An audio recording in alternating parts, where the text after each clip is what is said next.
आज माझ्या शेतकऱ्याची गांधी टोपी.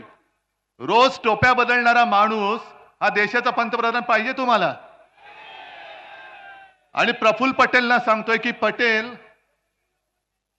तुम्ही वाटेल त्याच्या डोक्यात माझ्या महाराजांचा जिरोटोप घालू नका.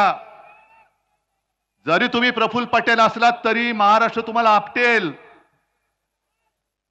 आणि कोणाच्या डोक्यावरती ठेवता तुम्ही? मोदींच्या? काय पात्रता काय त्यांची माझ्या महाराजांच्या बरोबरी करायची? कुठे आहे त्यांची जरा तरी पात्रता आहे? जे आमचे छत्रपती शिवाजी महाराज ज्यांना आम्ही दैवत मानतो,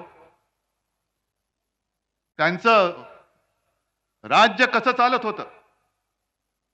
कोणी महिलेवरती अत्याचार केला तर जिथल्या तिथे त्याचे हातपाय तोडायचे. मग तो रांजाचा पाटील असेल नंतर आणखीन कोणी असेल. आणि मोदी काय